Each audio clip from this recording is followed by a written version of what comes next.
हरे कृष्णा। आज की वीडियो में हम जानेंगे कि इस तरह से आप निर्जला एकादशी का व्रत रखेंगे तो आपको भूख और प्यास बिल्कुल नहीं लगेगी। सबसे पहले आपको 10वीं तिथि को यानी 6 तारीख को दिन छुपने से पहले भोजन करना है। भोजन में आपको बेसन का लड्डू नहीं खाना है, पकौड़ी नहीं खानी है, तला हुआ नहीं खाना है दोस्तों, राजमा नहीं खाने हैं, छोले नहीं खाने हैं। इस चीज़ का ध्यान रखिएगा। भोजन आप 5 बजे तक फिनिश कर लेना। उसके बाद आपको कोई भी नमक नहीं लेना है। उसके बाद आपको लेना है तो सिर्फ लिक्विड, जैसे कि आप नारियल पानी ले सकते हैं, जूस ले सकते हैं, नींबू पानी ले सकते हैं, ग्लूकोन डी ले सकते हैं। जितना भी आप 12 बजे तक पानी पिएंगे इन्हीं चीज़ों को आप लेते रहिएगा। लस्सी ले सकते हैं दोस्तों। और ये से क्या होगा, आपकी जो बॉडी है वो अगले दिन डिहाइड्रेट रहेगी और आपको भूख और प्यास नहीं लगेगी। उसके अलावा आप रात में जो है, यानी कि आपको पता है कि नमक तो आपको 5 बजे के बाद लेना नहीं है। उसके बाद आप ले सकते हैं, जैसे कि आप मखाने की खीर ले सकते हैं, दलिया ले सकते हैं, मीठा, नमक नहीं लेना है।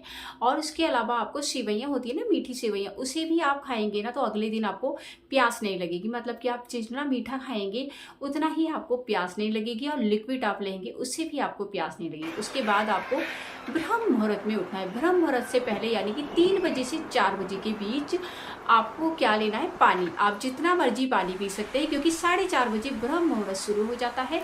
और उस बीच आप इस चीज़ का ध्यान रखिएगा कि कुछ भी आपको नहीं लेना है। तो इसलिए 3 से 4 के बीच आप पानी पी सकते हैं। उसके बाद दोस्तों आपको स्नान करना है और अपनी नॉर्मल जो पूजा है वो करनी है। उसके अलावा आपको एक चीज़ का और ध्यान रखना, आपको जैसे पूजा आपने कर ली और आपको भूख प्यास लग जाती है, क्योंकि आसानी से व्रत रखना बहुत कठिन हो जाता है ये वाला, तो इसलिए आपको इस चीज़ का ध्यान रखना है। तो आपको क्या करना है, अपना जितनी भी है 2-3 बार आप स्नान कर सकते हैं। सर से आप स्नान करिएगा दोस्तों। आप 2-3 बार स्नान करेंगे उससे भी आपको भूख और प्यास नहीं लगेगी। इस चीज़ का ध्यान रखिएगा। और इसके अलावा आप जैसे कॉटन का कपड़ा होता है उसको कवर करके अपने बालों में इस तरह से बांध लेंगे ना आप, तो उससे भी आपको प्यास नहीं लगेगी। अपने हाथों पे आप कपड़ा बांध सकते हैं, अपने पैरों पे बांध सकते हैं, उससे भी आपको प्यास नहीं लगेगी।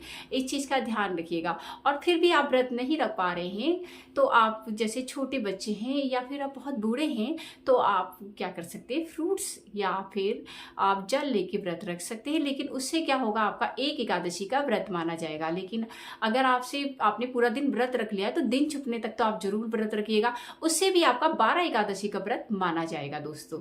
तो इस तरह से ये एक नियम है। और इसके अलावा जितना हो सके भगवान का जाप करेगा, लेकिन मानसिक जाप करिएगा, बोल बोल कर जाप करेंगे, उससे आपको प्यास लग जाएगी। तो इस चीज का आप ध्यान रखिएगा। इस तरह से आप नियम फॉलो करेंगे तो आपका निर्जला एकादशी का व्रत बहुत ही अच्छी तरह से पूर्ण हो जाएगा। तो दोस्तों हरे कृष्णा।